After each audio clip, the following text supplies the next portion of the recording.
Hello बच्चों। तो जो आज हम अपना चैप्टर कर रहे हैं वो चैप्टर कर रहे हैं एटॉमिक स्ट्रक्चर। इसके अंदर ये हमारा जो चैप्टर है ये क्लास 11th का चैप्टर है। ये हमारा केमिस्ट्री का चैप्टर है। ये सभी को पता ही होगा कि केमिस्ट्री का चैप्टर है ये हमारा एटॉमिक स्ट्रक्चर। इसके अंदर देखो क्या है। इसके अंदर जो सबसे पहले आता है कि एटॉमिक स्ट्रक्चर किसके साथ डील करता है। ये डील करता है कॉन्स्टिट्यूशन ऑफ एटम्स के साथ। इससे पहले हमने जो चैप्टर किया था वो चैप्टर किया था some basic concepts of chemistry. इससे आगे करेंगे पीरियोडिक क्लासिफिकेशन, ठीक है। उसके बाद एक दो 12th के करेंगे। चलो देखो एटॉमिक स्ट्रक्चर होता क्या है। इसके अंदर जो एटॉमिक स्ट्रक्चर होता है ना वो डील करता है कॉन्स्टिट्यूशन ऑफ एटम के साथ। किसके साथ? एटम्स के साथ डील करता है। जो इसका अरेंजमेंट होता है मतलब सब एटॉमिक पार्टिकल्स का अरेंजमेंट ऑफ बिहेवियर क्या होता है। देखो इलेक्ट्रॉन क्या होते हैं, इलेक्ट्रॉन, प्रोटॉन और न्यूट्रॉन, ये क्या होते हैं हमारे सब एटॉमिक पार्टिकल। इसके ऊपर ई चार्ज होता है, -1 का चार्ज।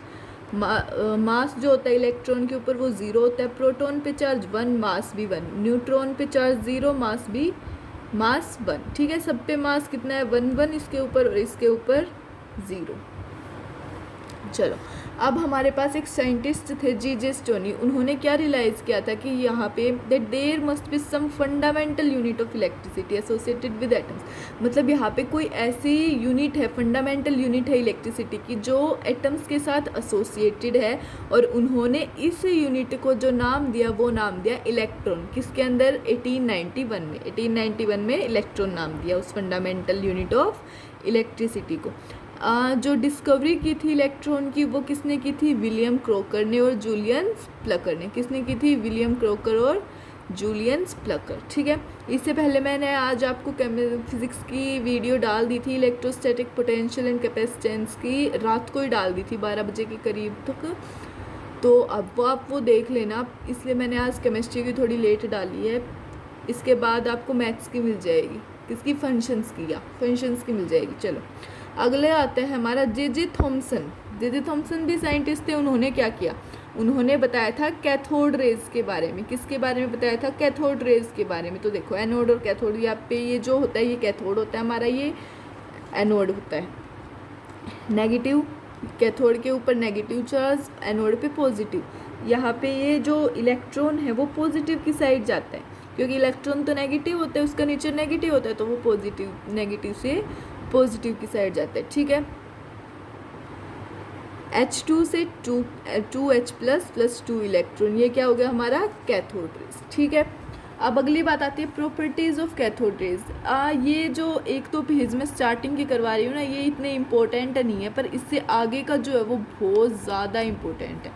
तो आपको वो वाला अच्छे से पढ़ना है। इसको बेशक आप 2x की स्पीड पे कर लीजिए, ठीक है। चलो प्रॉपर्टीज़ ऑफ कैथोड रेज क्या होंगे? फर्स्ट जो होगा, टाइम वेस्ट नहीं होना चाहिए। कैथोड रेज कैथोड से स्टार्ट होती है और एनोड की तरफ जाती है। वो एनोड की तरफ जाना स्टार्ट करती है, इधर से स्टार्ट होती है और इधर जाती है, ठीक है। ये रेज विजिबल नहीं होती, बट इनका जो बिहेवियर होता है वो ऑब्जर्व होता है। किसकी वजह से? फ्लोरेसेंट मटेरियल की वजह से। किसकी वजह से? फ्लोरेसेंट मटेरियल की वजह से। ये ट्रैवल करती है एक स्ट्रेट लाइन में with high velocity. High velocity के साथ ये स्ट्रेट लाइन में ट्रैवल करती है। और वेलोसिटी कितनी होती है? 10⁷ सेंटीमीटर पर सेकेंड। चलो ये प्रोड्यूस करती है हीट एनर्जी जब वो मैटर के साथ कोलाइड हों। जब वो मैटर के साथ कोलाइड होंगी तो ये हीट एनर्जी प्रोड्यूस करेंगी।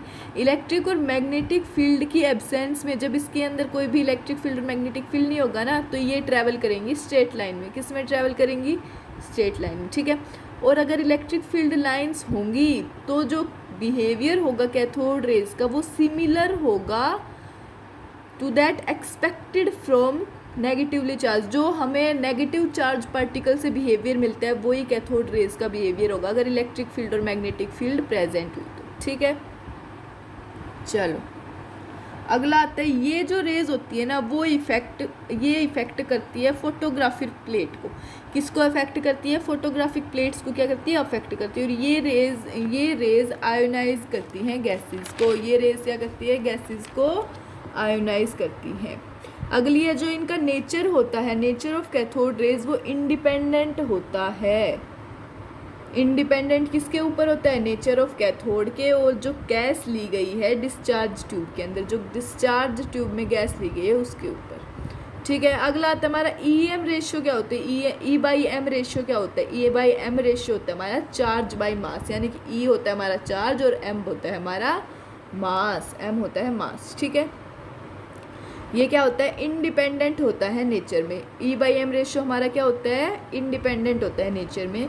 जो भी गैस लिए, नेचर ऑफ गैस के टेकन जो भी हमने ली है डिस्चार्ज ट्यूब में, ई बाई एम का रेशियो कितना होता है, -1.7588 इंटू 10⁻11 कूलम पर kg। ठीक है, अब बात करें mass of moving of electron. Moving of electron का मास कितना होता है, mass of moving of electron कितना होता है, तो वो होता है हमारा ms divided by √1 - v² c², ms divided by √1 - vs divide by c²। ठीक है, जो मास ms होता है वो हमारे पास दिया होता है 9.1 इंटू 10⁻28 ग्राम। अगर हम -31 लेते हैं तो वो किलोग्राम होता है। अगली बात आती है इलेक्ट्रिक फोर्स की। इलेक्ट्रिक फोर्स के अंदर जो कूलम्स लॉ होता है वो क्या होता है, सभी को ही पता है, ये तो नहीं ये नहीं पता होगा। कूलम्स लॉ होता है, इसके अंदर जो फोर्स होती है वो डायरेक्टली प्रोपोर्शनल होती है प्रोडक्ट ऑफ चार्जेस के, और इन्वर्सली प्रोपोर्शनल होती है स्क्वायर ऑफ द डिस्टेंस के। और जो ये की है वो है हमारा इलेक्ट्रोस्टैटिक कॉन्स्टेंट। ये क्या होता है, हमारा इलेक्ट्रोस्टैटिक कॉन्स्टेंट होता है। ठीक है, हाँ ये पता होगा, मैंने बता दिया उसके अंदर, शायद इलेक्ट्रिक चार्ज एंड फील्ड में बता दिया, हाँ पता होगा। एफ ई जो है वो है क्यू ई। एफ ई किसके इक्वल है, फोर्स किसके इक्वल है इसके अंदर, क्यू ई के। ठीक है, मैग्नेटिक फोर्स क्या हो जाएगा, F M is equal to B Q V. F M is equal to B Q V. F हमारा क्या है, मैग्नेटिक फोर्स, बी है हमारा मैग्नेटिक फील्ड स्ट्रेंथ, क्यू जो है वो है मैग्नीट्यूड ऑफ चार्ज, और वी है वेलोसिटी ऑफ चार्ज। अगली बात आती है ई बाई एम कैलकुलेशन की। इसके अंदर क्या होता है, एफ ई होता है इक्वल एफ एम के, E E is equal to B E V. Q की वैल्यू क्या होगी, ई हो गई, तो इधर एफ ई क्या होता था, क्यू ई, तो क्यू की जगह ई पुट कर दिया है। इधर बी क्यू वी होता था तो क्यू की जगह ई कर दिया, ई से ही कैंसिल, वी हमारा क्या आ गया, E by B, E by B. ठीक है, एफ ई क्या होता है हमारे पास, फोर्स, आप सभी ने ये पढ़ाई होगा कि फोर्स होता है mass into acceleration M A. तो एफ ई क्या था हमारे पास, ई क्यू ई था ना, तो क्यू की जगह क्या आ गया, ई, एम ए के इक्वल, तो एक्सेलरेशन क्या आ गई, E by M, E V by M. अगर हम ई बाई एम की बात करें तो क्या आ गया, -1.7588 इंटू 10⁻11 कूलम पर केजी। ठीक है, अगली जो बात आती है वो आती है हमारी मिलिकन्स ऑयल ड्रॉप एक्सपेरिमेंट की। किसकी, मिलिकन्स ऑयल ड्रॉप एक्सपेरिमेंट। ये साइंटिस्ट थे मिलिकन जी, उन्होंने किया था ये ऑयल ड्रॉप एक्सपेरिमेंट। ये कब किया था, 1909 में। इसके अंदर जो Q की वैल्यू होती है वो क्या होती है, -NEC।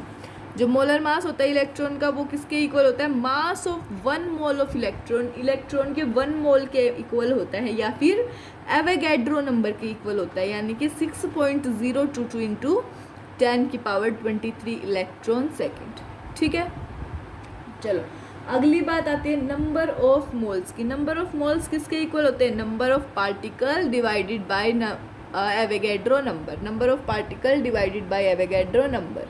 Number of moles in KG क्या होंगे, तो 1/9.1 इंटू 10⁻31 इंटू 6.022 इंटू 10⁻23। ठीक है, अब अगली बात आती है डिस्कवरी ऑफ प्रोटॉन। अभी तक हमने पढ़ा कि इलेक्ट्रॉन की डिस्कवरी कैसे हुई, उसके बारे में सब कुछ पढ़ा, कैथोड रेज के बारे में पढ़ा। अब हम पढ़ेंगे कि प्रोटॉन की डिस्कवरी कैसे हुई। तो प्रोटॉन की जो डिस्कवरी है वो की थी गोल्डस्टीन में। कब की थी, और 1886 में गोल्डस्टीन जी ने की थी, और 1886 में की थी। इसका जो फ्लो होता है वो क्या होता है, कैथोड रे इलेक्ट्रॉन कैथोड से एनोड की तरफ और एनोड से कैथोड की तरफ। जैसे कि अगर कैथोड रे इलेक्ट्रॉन हो तो कैथोड से एनोड की तरफ, और अगर एनोड रे प्रोटॉन हो तो एनोड से कैथोड की तरफ। ठीक है, इनका जो नाम है वो नाम दिया गया कैनाल रेज। इनको क्या नाम दिया, कैनाल रेज, क्योंकि ये पास जो होती है ना वो कैनाल्स कैथोड के कैनाल्स के थ्रू पास होती हैं और इनको हम एनोड रेज भी बोलते हैं, अब आती है properties of anode rays. Anode rays की प्रॉपर्टीज़ क्या है? तो एनोड रेज की प्रॉपर्टी सिंपल सी है कि पॉजिटिवली चार्ज होते हैं, ये ट्रैवल करते हैं, कैथोड रेज जिस डायरेक्शन में ट्रैवल करती है उसके अपोजिट ट्रैवल करते हैं, ये प्रोड्यूस करते हैं लाइट के फ्लैश कब प्रोड्यूस करते हैं लाइट के ऊपर, कहाँ पे? ZNS स्क्रीन पे, जिंक सल्फाइड की स्क्रीन के ऊपर। जो एनोड रेज होते हैं वो इफेक्ट करते हैं फोटोग्राफिक प्लेट्स को, ये आयोनाइजेशन को प्रोड्यूस करते हैं गैसेस के अंदर, और कैथोड रे की तरह ये रेज भी रोटेट करती हैं, व्हील को रोटेट कर देती है उसके पाथ के अंदर, और इनके पास हीटिंग इफेक्ट भी होता है, और ये जो रे होती है ना, ये डिफ्लेक्टेड होती हैं इलेक्ट्रिक फील्ड से और मैग्नेटिक फील्ड से किसी भी डायरेक्शन में, जो अपोजिट है कैथोड रेज से, ठीक है। अगली बात आती है E/m क्या होता है? बहुत ज़्यादा स्मॉल होता है इनका इलेक्ट्रॉन से, इनका E/m रेशियो बहुत ज़्यादा स्मॉल होता है किससे? इलेक्ट्रॉन से। जो इनका E/m रेशियो है एनोड रेज का, वो डिपेंड करता है nature of gas taken in discharge tube, ठीक है। जो मास ऑफ प्रोटॉन होता है, ये भी इतना काम का नहीं है, आपको बस ये एक बार पढ़ना है, इतना आएगा नहीं, अगला वाला ज़्यादा इम्पोर्टेंट है। मास ऑफ प्रोटॉन क्या होता है? AMU के अंदर 1.007 AMU, और वो किसके इक्वल है? 1 AMU के। मोलर मास ऑफ प्रोटॉन क्या होता है? मास ऑफ 1 मोल प्रोटॉन, किसके equal? Mass of 1 mole proton. जो रेडियस ऑफ प्रोटॉन होता है वो क्या होता है? 1.53 इंटू 10 की पावर -13 सेंटीमीटर, 1.53 इंटू 10 की power -13 centimetre. Volume of proton क्या होती है? 1.5 इंटू 10 की पावर -38 सेंटीमीटर क्यूब और मिलीलीटर, ठीक है। जो अब हमने बात कर ली डिस्कवरी ऑफ इलेक्ट्रॉन की, डिस्कवरी ऑफ प्रोटॉन की, अब आता है हमारा discovery of neutron. Discovery of neutron किसने की थी? जेम्स चैडविक ने। किसने की थी? जेम्स चैडविक ने। आपने ये 10th में भी पढ़ा होगा, 9th में भी पढ़ा होगा। और कब की थी? 1932 में। कब की थी? 1932 में। इसका जो नोट है वो क्या है? न्यूट्रॉन्स होते हैं ना, वो डिफ्लेक्टेड नहीं होते, इलेक्ट्रिक फील्ड और मैग्नेटिक फील्ड से डिफ्लेक्ट नहीं होते। जो मास ऑफ न्यूट्रॉन होता है AMU में, वो कितना होता है? 1.008 AMU, 1.008 AMU, ठीक है। अगर चार्ज बाय मास की बात करें तो इसके अंदर ज़ीरो होता है चार्ज तो ज़ीरो होता है, तो ये पूरा कितना आ गया हमारा? ज़ीरो आ गया, पूरा कितना आ गया? ज़ीरो। अब बात करते हैं रिप्रेजेंटेशन ऑफ एटम की। एटम को हम रिप्रेजेंट कैसे करते हैं? तो देखो ऐसे रिप्रेजेंट करते हैं, X, उसके ऊपर A, नीचे Z जो होता है वो एटॉमिक नंबर होता है, A जो होता है हमारा मास नंबर होता है, या फिर एटॉमिक मास भी कह सकते हैं उसको, और जो A इक्वल होता है Z प्लस N के। X जो है वो सिंबल ऑफ एटम होता है। अगर हाइपोथेटिकल केसेस की बात करें तो देखो मास ऑफ प्रोटॉन ये होगा और मास ऑफ न्यूट्रॉन ये होगा इसका, ठीक है। अगर हम परसेंटेज चेंज की बात करें तो delta M divide by MI into ये क्या है? 100 इंटू 100, तो ये देखो 18, मतलब कि डेल्टा M टोटल कितना है? 16 प्लस 2, 18 डिवाइड बाई MI यानी 16 इंटू 100 इज इक्वल टू 2। ये कितना है? 2 बाई 16 इंटू 100, ठीक है। चलो ये कितना आ गया हमारे पास? 12.5। तो मास ऑफ ऑक्सीजन कितना आ गया? इंक्रीज कितना हुआ? 12.5। चलो अगले हाइपोथेटिकल केस की बात करें तो जो मास ऑफ इलेक्ट्रॉन होता है वो कितना होता है? 7 into 2 into 0.00548 is equal to mass of electron कितना आ गया हमारा? 0 आ गया। Mass of proton 7 into half, तो ये कितना आ गया? 3.5 AMU, ठीक है। तो 7 plus 3.5 is equal to 10.5। Atomic mass क्या होता है? 10.5 AMU, 10.5 AMU, ठीक है। आ गया समझ में ये? चलो अगली बात करते हैं हम हमारे आइसोटोप्स, नहीं एटॉमिक मासेस देख लो। एटॉमिक मास क्या है इसके अंदर, 10.5 आ गया। परसेंटेज चेंज देखो, delta M by M I into 100 is equal to 3.5 divide by 14 into 100 is equal to ये 25% चेंज आ गया, ठीक है। तो अगली बात करेंगे हम अपने आइसोटोप्स की। किसकी बात करते हैं, आइसोटोप्स की। Just a second. हाँ, आइसोटोप्स क्या होते हैं, जिनका सेम एटॉमिक नंबर होता है बट डिफरेंट मास नंबर होता है। सेम न्यूक्लियर चार्ज है but different number of neutrons है।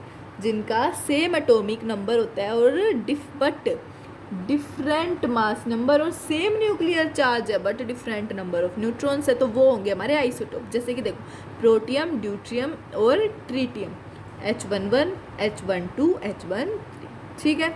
अगला आता है आइसोबार। आइसोबार क्या होता है, same mass number but different atomic number. Same mass number होता है और डिफरेंट एटॉमिक नंबर होता है, तो वो क्या होते हैं हमारे आइसोबार। वो क्या होते हैं आइसोबार, ठीक है। जैसे कि देखो, नाइट्रोजन का 714 है, कार्बन का भी 614 है। इनका जो एटॉमिक नंबर है वो डिफरेंट है बट मास नंबर क्या है, सेम है। आर्गन का 1840, कैल्शियम का 2014, पोटाशियम का 1940, कैल्शियम का 2040। देख लो ऐसे ही, हाइड्रोजन का 13, हीलियम का 23। आइसोडाइफर्स क्या होते हैं, आइसोडाइफर्स क्या होते हैं, number of neutron minus number of proton क्या होंगे, सेम होंगे। अगर किसी का भी नंबर ऑफ न्यूट्रॉन माइनस करेंगे किसी भी एटम का और उसके अंदर से प्रोटॉन को मास को सब्ट्रैक्ट कर देंगे तो सेम आता है। अगर किसका number of neutron minus number of proton अगर सेम आता है तो वो होंगे आइसोडाइफर्स, आइसोडाइफर्स, ठीक है। अगला आता है हमारा आइसोटोन, आइसोन्यूट्रिक या फिर आइसोटोनिक। ये क्या होता है, इनका एक ही नाम है, ठीक है। कभी कन्फ्यूज़न मत हो जाना, कन्फ्यूज़न में मत चले जाना पता नहीं क्या बोल रही हूँ मैं। ये क्या होते हैं, they are the atoms of different elements which have same number of neutrons. ऐसे एटम है जिनका डिफरेंट एलिमेंट होता है but same number of neutron, मतलब कि एलिमेंट अलग होते हैं पर इनके जो न्यूट्रॉन होते हैं ना वो सेम होते हैं, तो उसको हम बोलते हैं आइसोटोन, न्यूट्रॉनिक और आइसोटोनिक। देखो आइसोन्यूट्रॉनिक आ गया ना कि न्यूट्रॉन सेम हो गया आइसो, ठीक है। आइसोटोप या फिर आइसोटोनिक। चलो, आइसोटोन, आइसोटोप नहीं, आइसोटोन। Iso electronic species. अगला आता है आइसो इलेक्ट्रॉनिक स्पीसीज। इसके अंदर क्या होता है, electrons, same number of electrons होते हैं, मतलब कि इलेक्ट्रॉन सेम होते हैं सबके अंदर। आइसोस्टर्स, आइसोटर्स क्या होते हैं, सेम नंबर ऑफ एटम्स और मॉलिक्यूल। एटम और मॉलिक्यूल क्या होंगे, सेम नंबर में होंगे, तो वो क्या होंगे हमारे आइसोटर्स। सारे आइसो इलेक्ट्रॉनिक होते हैं बट सारे आइसो इलेक्ट्रॉनिक आइसोस्टर्स नहीं होते, ठीक है। अगली बात करते हैं हम थॉमसन मॉडल ऑफ एटम की। थॉमसन मॉडल ऑफ एटम कब हुआ था, मतलब कब बनाया गया था, तो ये किया था एक्सपेरिमेंट, ये मतलब किया था ये थॉमसन ने मॉडल बनाया था 1898 में। कब बनाया था, 1898 में। और इसको हम क्या कहते हैं, इसको हम प्लम पुडिंग मॉडल भी कहते हैं या फिर रेजिन पुडिंग मॉडल भी कहते हैं या फिर वाटरमेलन मॉडल भी कहते हैं, वाटरमेलन मॉडल भी कहते हैं, ठीक है। इसके जो ड्रॉबैक्स हैं वो क्या है, ड्रॉबैक्स, इसके ड्रॉबैक्स ये हैं कि जो मास ऑफ एटम है वो इवनली स्प्रेड होता है पूरे एटम के अंदर। पूरे एटम में जो मास ऑफ एटम है वो इवनली स्प्रेड होता है। और ये क्या होता है, एक स्टैटिक मॉडल है और ये रिफ्लेक्ट नहीं करता मूवमेंट ऑफ इलेक्ट्रॉन को। ये एक स्टैटिक मॉडल है और ये मूवमेंट ऑफ इलेक्ट्रॉन को रिफ्लेक्ट नहीं करता, ठीक है। और ना ही ये एक्सप्लेन करता स्टेबिलिटी ऑफ एटम को, ये स्टेबिलिटी ऑफ एटम को भी एक्सप्लेन नहीं करता। तो प्लस क्यू माइनस क्यू किसके इक्वल है, ज़ीरो के इक्वल है, ठीक है। अगली बात आती है हमारी रदरफोर्ड स्कैटरिंग एक्सपेरिमेंट। किसकी बात आती है, रदरफोर्ड स्कैटरिंग एक्सपेरिमेंट। इसके अंदर क्या होता है, ये जो एक्सपेरिमेंट हुआ था रदरफोर्ड ने किया था, ये किया था 1908 के अंदर। इसके अंदर क्या होता है, रदरफोर्ड के अकॉर्डिंग जो इलेक्ट्रॉन है वो रिवॉल्व करता है और एनर्जी को रेडिएट करता है किसी भी टाइम पे, और जो इलेक्ट्रॉन है एक टाइम के ऊपर न्यूक्लियस के अंदर गिर जाता है और जो एटम है वो डिस्ट्रॉय हो जाता है, और जो स्टेबिलिटी है एटम की वो भी फेल हो जाती है। मतलब कि पहले क्या करता है, इलेक्ट्रॉन रिवॉल्व करेगा उसके अराउंड, इलेक्ट्रॉन रिवॉल्व करेगा न्यूक्लियस के अराउंड और एनर्जी को रेडिएट करेगा, बट किसी टाइम के ऊपर इलेक्ट्रॉन गिर जाएगा न्यूक्लियस में और जो एटम है वो क्या हो जाएगा, डिस्ट्रॉय हो जाएगा, और जो स्टेबिलिटी होगी एटम की वो भी फेल हो जाएगी। तो इस एक्सपेरिमेंट से जो रदरफोर्ड का मॉडल फेल हो गया, बट रदरफोर्ड ने बताया प्रोटॉन के बारे में, इलेक्ट्रॉन के बारे में और एम्प्टी स्पेसेस के बारे में। शायद मैंने आगे लिख भी रखा है रदरफोर्ड के मॉडल के बारे में। चलो अब ये बात करते हैं ईएम वेव की। रदरफोर्ड जी बताते हैं ईएम वेव के बारे में। ईएम वेव क्या होता है, वेव वो होती है जिसके पास इलेक्ट्रिक फील्ड भी हो और मैग्नेटिक फील्ड भी हो। वेव क्या होती है, जिसके पास इलेक्ट्रिक फील्ड भी हो और मैग्नेटिक फील्ड भी हो। देखो ये इलेक्ट्रिक फील्ड, मैग्नेटिक फील्ड, ये बन गई हमारी वेव। तो स्पीड क्या होती है, वेव की स्पीड होती है हमारे पास फ्रीक्वेंसी इंटू लैम्डा। क्या होती है, फ्रीक्वेंसी इंटू लैम्डा। जो हमारा वेव नंबर होता है वो होता है 1/λ, और एंगुलर वेव नंबर होता है 2π/λ। एंगुलर वेव नंबर होता है 2π/λ, जो किसके इक्वल होता है, के के। किसके इक्वल होता है, के। ठीक है, चलो जो फ्रीक्वेंसी वो 1/t होती है, मतलब कि टाइम, वन टाइम के इन्वर्स होती है 1/t।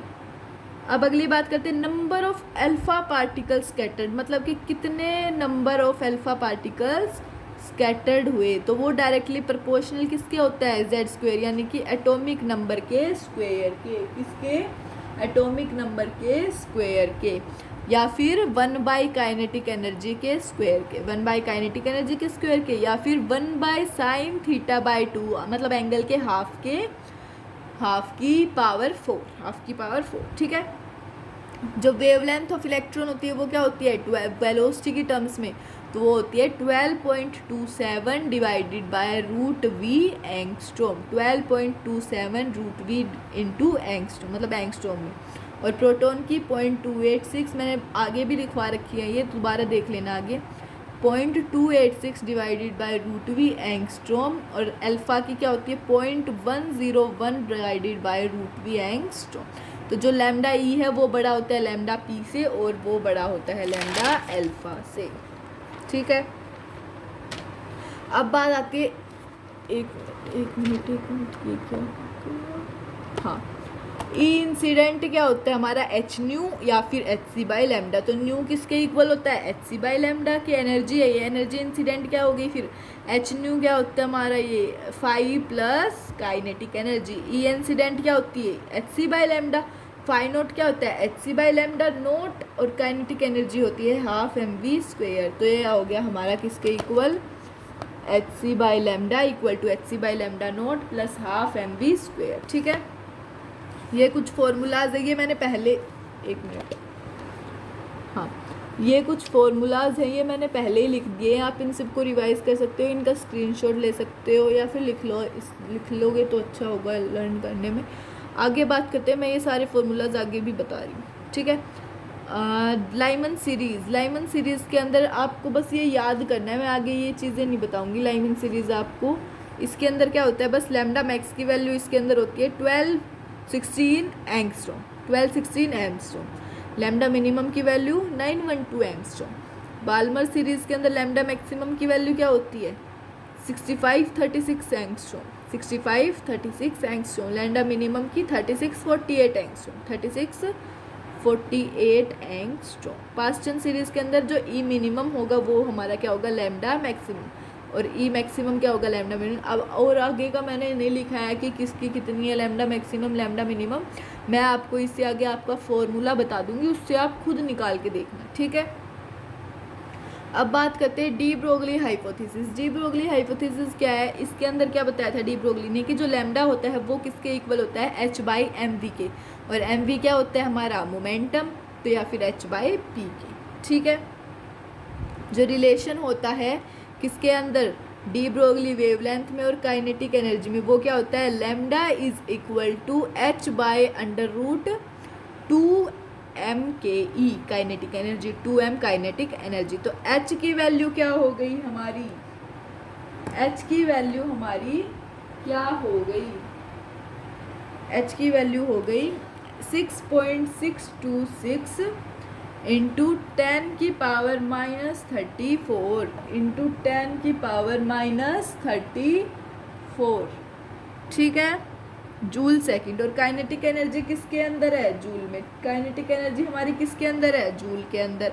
मास किलोग्राम में। तो if a particle carrying a charge Q, अगर कोई भी पार्टिकल कैरी करेगा चार्ज क्यू को और वो एक्सेलरेटेड होगा with a potential difference of V, और वो किसके साथ एक्सेलरेटेड होगा, पोटेंशियल डिफरेंस ऑफ वी के साथ, तो क्या होगा, तो काइनेटिक एनर्जी हमें क्या दी गई होगी, kinetic energy is equal to V into Q, kinetic energy equal to V into Q, और lambda is equal to H by under root 2 kinetic energy, root में 2 kinetic energy m is equal to kinetic energy क्या होगी, v into Q, तो h by root 2 V Q M, ठीक है। Potential energy क्या होती है, v इंटू क्यू, तो हाफ mv² के इक्वल। चलो ये तो मैंने बता ही दिया था अभी 12.27 एंगस्ट्रॉम लैम्डा पी ए।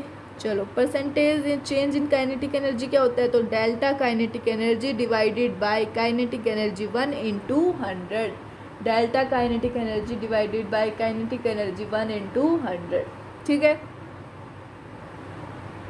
अगली बात करते हैं हम ब्लैक बॉडी रेडिएशन की। ब्लैक बॉडी रेडिएशन क्या होता है, जो देखो जो आइडियल बॉडी होती है ना वो एमिट करती है और एब्जॉर्ब करती है सारी फ्रीक्वेंसी को, मतलब कि आइडियल बॉडी एमिट करेगी, एब्जॉर्ब करेगी सारी फ्रीक्वेंसी को, उसको हम कहेंगे ब्लैक बॉडी। और जो रेडिएशन एमिट होगी उस बॉडी से उसको हम कहेंगे ब्लैक बॉडी रेडिएशन। उस बॉडी से जो रेडिएशन एमिट होगी उसको हम कहेंगे ब्लैक बॉडी रेडिएशन, ठीक है। अगली बात करते हैं photo electric effect. Photo electric effect क्या होता है, देखो कोई भी इलेक्ट्रॉन आता है मेटल सरफेस के ऊपर और वो इजेक्ट आउट हो जाता है, तो उसको हम कहते हैं, उस इफेक्ट को कहते हैं फोटो इलेक्ट्रिक इफेक्ट। ये किसने दिया था, ये दिया था 1887 के अंदर एच हर्ट्ज, ठीक है। इसके अंदर कुछ टर्म्स आती है जैसे कि work function, threshold frequency, threshold wavelength, या फिर एनर्जी की बात करें तो सबसे पहले बात करते हैं वर्क फंक्शन की। ये क्या होता है, ऐसी मिनिमम अमाउंट ऑफ एनर्जी जो हमें चाहिए कि इलेक्ट्रॉन को एस्केप करा सके हम मेटल सरफेस से हम इलेक्ट्रॉन को क्या करा सके, एस्केप करा सके। मिनिमम अमाउंट ऑफ एनर्जी चाहिए हमें किसी भी इलेक्ट्रॉन को, ठीक है, तो उसको हम कहते हैं वर्क फंक्शन, उसको क्या कहते हैं, वर्क फंक्शन, ठीक है। अगली बात करते हैं थ्रेशोल्ड फ्रीक्वेंसी की। थ्रेशोल्ड फ्रीक्वेंसी क्या होता है, इसके अंदर होता है minimum frequency of incident radiation, मतलब कि फ्रीक्वेंसी क्या होनी चाहिए, मिनिमम होनी चाहिए किसी भी इंसिडेंट रेडिएशन की जिसके अंदर जो फोटो इलेक्ट्रिक एमिशन है वो पॉसिबल नहीं हो सकता, जिसके अंदर जो फोटो इलेक्ट्रिक एमिशन है वो पॉसिबल नहीं हो सकता, कंप्लीटली पूरी तरह से पॉसिबल नहीं हो सकता, ठीक है। ये होती है हमारी थ्रेशोल्ड। अगली बात आती है थ्रेशोल्ड वेवलेंथ। इसके अंदर भी सेम है कि हमें मैक्सिमम वेवलेंथ चाहिए इंसिडेंट रेडिएशन के लिए जो रिलीज कर दे इलेक्ट्रॉन को किसी भी सरफेस से फोटो इलेक्ट्रिक इफेक्ट की प्रेजेंस में, मतलब कि हमें ऐसी मैक्सिमम वेवलेंथ चाहिए इंसिडेंट रेडिएशन के लिए जो इलेक्ट्रॉन को उस सरफेस से छोड़ दे, फोटो इलेक्ट्रिक इफेक्ट हो जाए, ठीक है। क्या हो गया इसके अंदर, अब V0 is equal to C by lambda naught, अब कुछ कंडीशंस आती है, वो क्या होती है, देखो केस 1 जो है हमारा वो क्या है, केस 1 है हमारा ई इंसिडेंट दे रखा है HC बाय लैम्डा, या फिर एच न्यू जो है हमारा क्या है, लेस देन वर्क फंक्शन है, तो जो फोटो इलेक्ट्रिक इफेक्ट है वो ऑब्जर्व नहीं होगा, केस 2 की बात करें तो जो ई इंसिडेंट है वो है हमारा इक्वल है वर्क फंक्शन के, तो ये फोटो इलेक्ट्रिक इफेक्ट पॉसिबल होगा।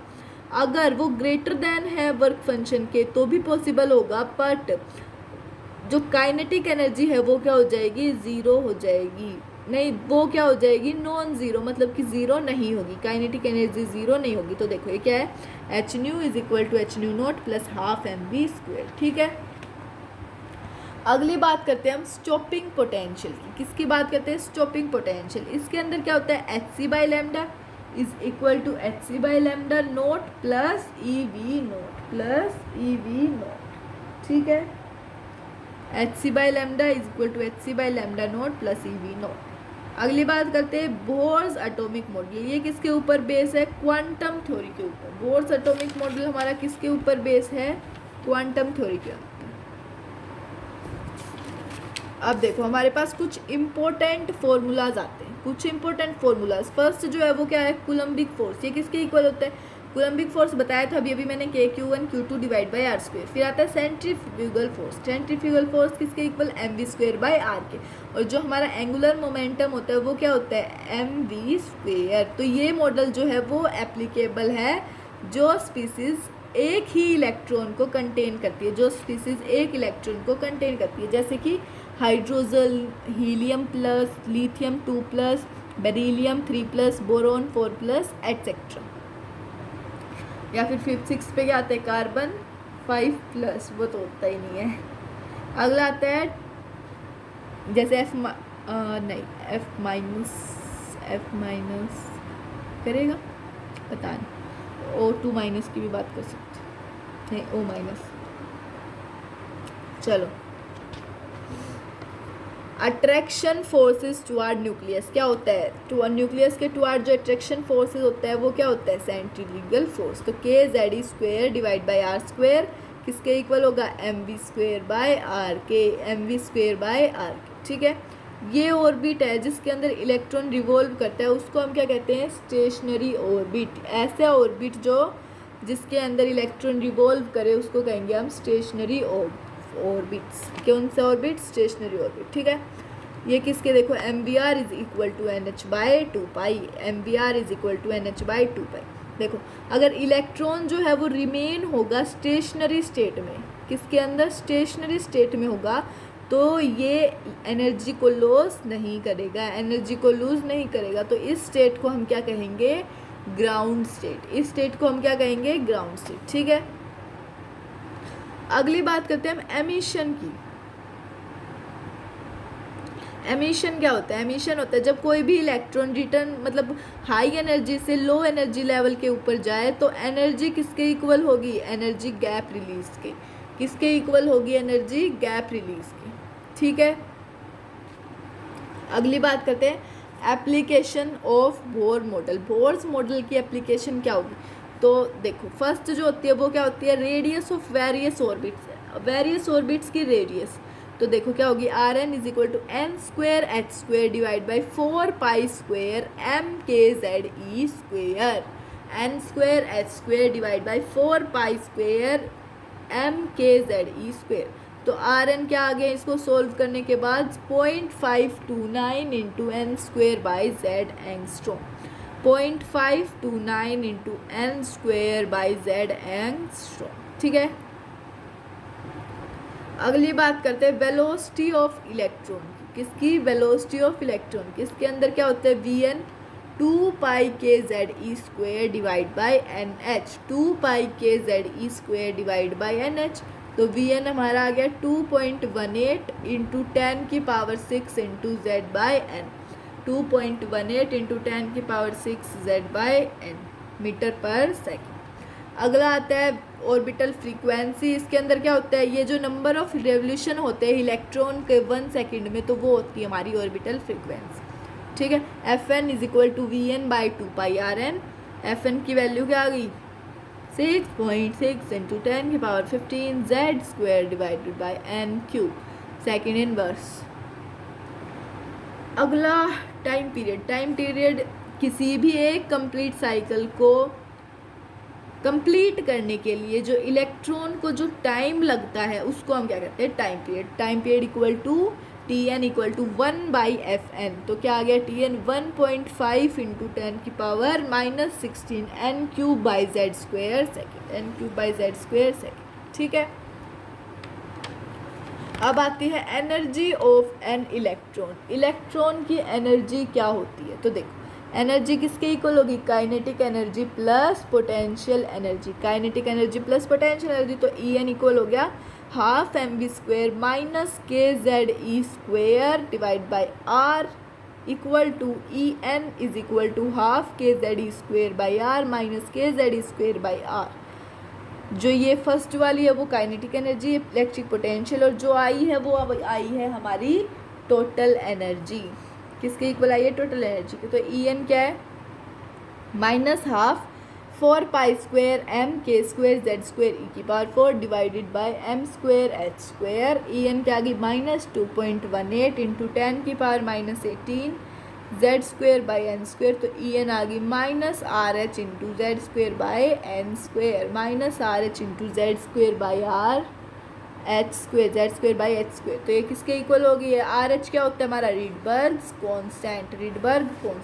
देखो काइनेटिक एनर्जी इक्वल होती है टोटल एनर्जी के मोड के, मतलब mode of kinetic energy equal होता है mode of total energy. Kinetic energy का मोड किसके इक्वल होता है? Half electrostatic potential energy, half electrostatic potential energy, और टोटल एनर्जी भी हाफ इलेक्ट्रोस्टैटिक पोटेंशियल। En की वैल्यू क्या होती है हमारी? -13.6 इंटू z²/n²। En की वैल्यू होती है -13.6 into z²/n² electron volt per atom. ठीक है। एनर्जी डिफरेंस क्या होता है दो एनर्जी लेवल्स के बीच में? तो वो होता है delta E is equal to En2 minus En1, En2 minus En1। तो डेल्टा E किसके इक्वल हो गया? 13.6 into z² into 1/n1² minus 1/n2² electron volt per atom. 13.6 into z² into 1/n1² minus 1/n2² electron volt per atom. ये सबसे important formula है आपके लिए।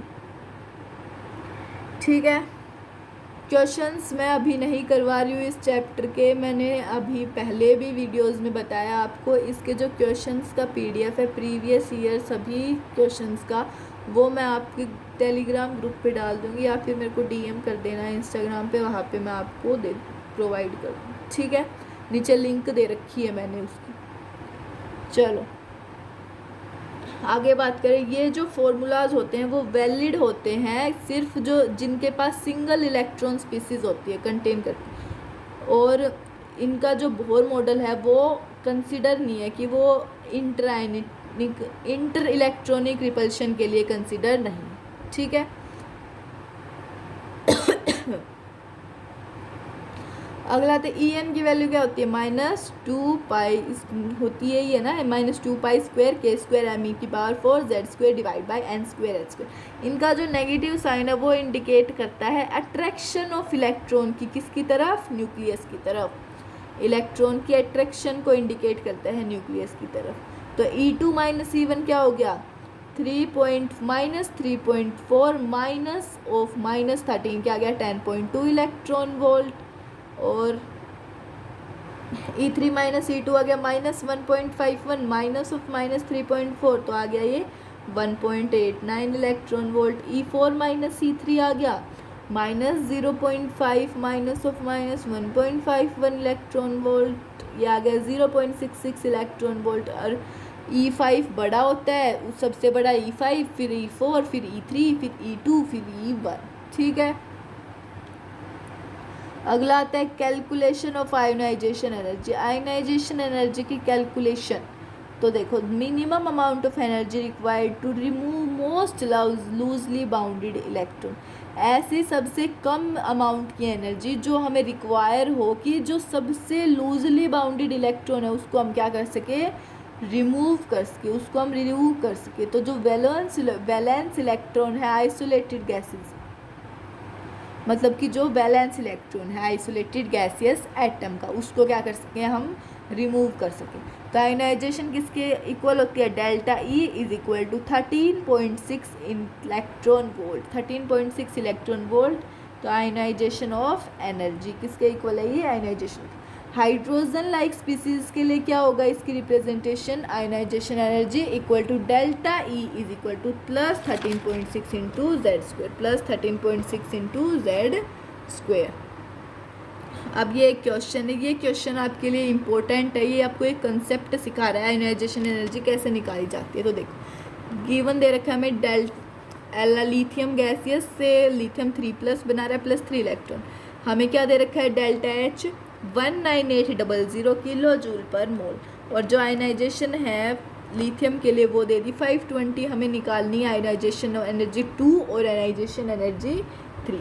तो देखो सॉल्यूशन क्या है, इलेक्ट्रॉन कितना है, एक इलेक्ट्रॉन है, इसके अंदर Li2+ है, Li3+ में जा रहा है प्लस इलेक्ट्रॉन, ये क्या होगी हमारी आयोनाइजेशन एनर्जी 3।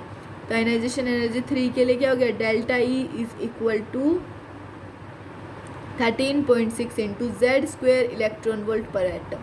अब ये अगर हम इसको किलो जूल में कर लेंगे तो ये आ जाएगा 1312 Z into Z square kilo joule per mole. अब जेड स्क्वेयर यानी कि 3, लिथियम का कितना होता है 3 होता है, तो 3 का स्क्वायर, तो एटॉमिक नंबर लिथियम का 3 होता है, तो इसको सोल्व करने के बाद आ गया 11775 किलो जूल पर मोल, किलो जूल पर मोल। ठीक है, 2 के अंदर कितना आ गया, इधर ये 3 था, अब इसके अंदर कितना आ जाएगा 2, Li+ से Li2+, तो कितना इधर 2 का स्क्वायर 7505, तो इनको तीनों को प्लस करेंगे ना तो क्या आता है हमारा 19800 किलो जूल पर मोल। ठीक है, अगली बात आती है हमारी स्पेक्ट्रम की, किसकी, स्पेक्ट्रम की। स्पेक्ट्रम के जो होते हैं ना 2 टाइप होते हैं, फर्स्ट जो होता है वो होता है हमारा एमिशन, दूसरा होता है एब्जॉर्प्शन। एमिशन क्या होता है, एमिशन के अंदर कौन से होते हैं, कंटिन्यूस एमिशन, कंटिन्यूस भी होता है, डिसकंटिन्यूस भी होता है। तो एमिशन के 3 टाइप होते हैं, कौन से कंटिन्यूस स्पेक्ट्रम, लाइन स्पेक्ट्रम और बैंड स्पेक्ट्रम। एब्जॉर्प्शन के लाइन भी और बैंड भी, और ये क्या होता है हमेशा डिसकंटिन्यूस। अब बात करते हैं हम एमिशन की। एमिशन के अंदर क्या होता है, जो स्पेक्ट्रोस्कोप या फिर स्पेक्ट्रोग्राफ होते हैं वो क्या होते हैं, तो ऐसा इंस्ट्रूमेंट जो रेडिएशन ऑफ डिफरेंट वेवलेंथ को हमें सेपरेट करने में मदद करे उसको हम कहते हैं स्पेक्ट्रोस्कोप या फिर स्पेक्ट्रोग्राफ, और या फिर वेवलेंथ को भी फ्रीक्वेंसी को। ठीक है, वेवलेंथ और फ्रीक्वेंसी की रेडिएशन को अलग अलग करने में हमें मदद करे ऐसा इंस्ट्रूमेंट, उसको हम कहते हैं स्पेक्ट्रोस्कोप या फिर स्पेक्ट्रोग्राफ। ठीक है, अगली बात करते हैं स्पेक्ट्रोग्राम की। स्पेक्ट्रोग्राम क्या होता है, फोटोग्राफ या फिर पैटर्न और इमर्जेंट रेडिएशन और फिल्म, फोटोग्राफ, पैटर्न और इमर्जेंट रेडिएशन को हम कहेंगे स्पेक्ट्रोग्राम। ठीक है, अगली बात करते हैं स्पेक्ट्रोस्कोपी की। स्पेक्ट्रोस्कोपी क्या होता है, स्टडी अबाउट स्पेक्ट्रम, स्पेक्ट्रम के बारे में हम पढ़ाई करें तो वो हो जाएगा हमारा स्पेक्ट्रोस्कोपी। ठीक है, फर्स्ट जो होता है वो बैंड स्पेक्ट्रम, सेकंड होता है लाइन स्पेक्ट्रम। अगली बात आती है एब्जॉर्प्शन स्पेक्ट्रम की। किसकी, एब्जॉर्प्शन स्पेक्ट्रम की। एब्जॉर्प्शन स्पेक्ट्रम क्या होता है, जब वाइट लाइट क्या हो सॉल्यूशन के थ्रू या फिर वेपर्स के थ्रू किसी भी केमिकल सब्सटेंस की, तो जो एनालाइज होगी स्पेक्ट्रोस्कोप से, वो किससे एनालाइज होगी, स्पेक्ट्रोस्कोप से। जो वाइट लाइट फर्स्ट थ्रू होगी मतलब सॉल्यूशन के थ्रू होगी, सॉल्यूशन से जाएगी किसी भी केमिकल सब्सटेंस की, तो वो किसके द्वारा जाएगी, मतलब किससे एनालाइज होगी, स्पेक्ट्रोस्कोप से। और ये ऑब्जर्व किधर होगी, सम डार्क लाइन बैंड से, मतलब ऑब्जर्व होगा ये कि कुछ जो डार्क लाइन बैंड्स है ना वो हमें मिले हैं, वो हमें ऑब्टेन हुए। ठीक है, अगली बात आती है हाइड्रोजन स्पेक्ट्रम की। इसके अंदर जो NH से N1 जाएगा तो N की वैल्यू 1 आ जाएगी, तो ये क्या होगी, लाइमन सीरीज, यानी कि ये यूवी रीजन में होगी, यूवी रेज में होगी। यूवी रीजन में NH से N1 जाएगी तो 2 बाल्मर सीरीज, विजिबल रीजन में NH से N1 जाएगी तो 3, N1 की वैल्यू हो गई 3। तो पास्चन सीरीज में इंफ्रारेड से नियर इंफ्रारेड से फार इंफ्रारेड रीजन में, नियर इंफ्रारेड से फार इंफ्रारेड रीजन। NH की value NH equal to N1 equal to 4 होगी, मतलब NH से लेके N1 की वैल्यू क्या होगी 4, तो ब्रैकेट सीरीज होगी, तो ब्रैकेट सीरीज होगी हमारी। ठीक है, अब इसी फॉर्मूला की मैं बात कर रही थी, नीचे जो है, हाँ देखो डेल्टा ई हमारा क्या, E2 - E1, डेल्टा ई की वैल्यू क्या होती है 2π² k² m⁴z² divided by h² into 1 - n1 का स्क्वायर माइनस 1/n2 का स्क्वायर, सॉरी 1/n1 - 1/n2 का स्क्वायर, स्क्वायर आएगा इधर, स्क्वायर आएगा इधर, जस्ट अ सेकेंड, 1 मिनट को यार, हाँ इधर स्क्वायर आएगा, ठीक है। ये फॉर्मूला होता है, इससे आप निकाल सकते हैं लाइमन मैक्सिमम लैम्डा मिनिमम। अगर लैम्डा मिनिमम निकाले तो n2 की वैल्यू हो जाएगी इन्फिनिटी, n2 की वैल्यू क्या हो जाएगी इन्फिनिटी, ठीक है, ध्यान रखना ही। लैम्डा इसके अंदर वेवलेंथ है, 109677 जो है वो रिडबेक्स कांस्टेंट है, और वेवलेंथ जो एमिटेड फोटोन की वो क्या है, एमिशन स्पेक्ट्रम, वो क्या है, एमिशन स्पेक्ट्रम, ठीक है। अगर बात करें डेल्टा ई की, अगर ये भी डेल्टा ई की, तो वो हो जाएगा हमारा 13.6 into Z square into 1/n1 का स्क्वेयर माइनस 1/n2 का square electron volt per atom, electron volt per atom, ठीक है। जो नंबर ऑफ स्पेक्ट्रल लाइन्स है वो क्या होंगी, n into n minus 1/2, n into n minus 1/2 number of spectral lines, ठीक है। अब बात आती है क्वेश्चन की। क्वेश्चन क्या है, जो डेल्टा पी है और डेल्टा एक्स का मल्टीप्लिकेशन है वो ग्रेटर देन इक्वल टू है h/4 पाई के, किसके, h/4 पाई के, यानी कि n की वैल्यू कितनी होगी, हाफ होगी। हाँ तो देखो m, हम डेल्टा पी को क्या लिखते हैं, एम वी, तो यानी m डेल्टा वी, तो m delta V into delta X is equal to किसके हो गया, ये h/4 पाई, मतलब कि ग्रेटर देन इक्वल टू है तो इक्वल टू ले लिया। h/4 पाई की मास ऑफ इलेक्ट्रॉन क्या होता है, 9.1 इंटू 10 की power 31 kg minus 31 kg delta V का डेल्टा वी, डेल्टा एक्स में क्या है 1.732, delta X 1.732 into 10/100 is equal to कितना हो गया, 6.6 इंटू 10 की power minus 34 divided by 4 into 3.14। तो इसको जो सोल्व किया तो आ गई हमारी डेल्टा वी की वैल्यू 3.3 इंटू 10 की power minus 3 metre per second, 3.3 into minus 3.3 into 10 की power minus 3 metre per second. तो अगला जो हमारा आता है टॉपिक वो आता है क्वांटम नंबर्स। कौन सा टॉपिक आता है, क्वांटम नंबर्स, ठीक है। इसके अंदर क्या है, देखो चार set of 4 number define electron, मतलब 4 नंबर का एक सेट होता है, वो क्या करता है, इलेक्ट्रॉन को डिफाइन करता है कि वो क्या है, कम्प्लीटली है एटम के अंदर, तो उसको हम कहते हैं क्वांटम नंबर। क्या कहते हैं, क्वांटम नंबर, ठीक है। इसके 4 टाइप्स होते हैं, कौन कौन 4 सेट है ना, तो 4 का सेट है तो 4 होते हैं। फर्स्ट होता है प्रिंसिपल क्वांटम, सेकंड होता है angular quantum number, azimuthal quantum number, subsidiary quantum number. Third जो होता है वो होता है हमारा मैग्नेटिक क्वांटम नंबर। फोर्थ होता है स्पिन क्वांटम नंबर, ठीक है। फर्स्ट वाला होता है प्रिंसिपल क्वांटम नंबर। ये किसने प्रपोज किया था, ये प्रपोज किया था बोहर ने दिया था प्रिंसिपल क्वांटम नंबर। इसके अंदर क्या होता है, जो n होता है वो होता है 2πr is equal to n lambda, और En एनर्जी क्या होती है 13.6 into Z²/n² electron volt per atom, और -2.18 इंटू 10 की पावर -18 Z²/n² जूल पर एटम, ठीक है। इसको फर्दर सॉल्व करेंगे तो आ जाएगा -13.6 इंटू Z²/n² के कैलोरी पर मोल। En आ गया हमारा कितना, -1312 into Z²/n² kilo joule per मोल, किलो जूल पर मोल, ठीक है। चलो देखो एनर्जी के हिसाब से देखें तो E3 सबसे ज़्यादा, फिर E2, फिर E1 उसके बाद, ठीक है। N ज़्यादा तो हमारी एनर्जी भी ज़्यादा होगी। अगर हम N ले तो देखो N हमारा है MVA is equal to NH/2 pi, इधर से हम N की वैल्यू निकाल सकते हैं। और Rn जो है वो हमारा होता है 0.529 into n²/z Armstrong, 0.529 into n²/z Armstrong. Velocity क्या होती है, वेलोसिटी होती है 2.18 इंटू 10 की पावर 18 इंटू Z/n सेंटीमीटर पर सेकेंड। Fn हमारा होता है 6.6 इंटू 10 की power 15 into Z²/n² second inverse, ठीक है। Tn टाइम पीरियड क्या होता है 1/Fn, यानी कि 1.5 इंटू 10 की पावर -16 इंटू n³ की सेकेंड Z² सेकेंड, ठीक है। अगर हम बात करें number of shell present in NH shell, मतलब NH शेल में कितनी नंबर ऑफ शेल्स प्रेजेंट है, तो होती है n।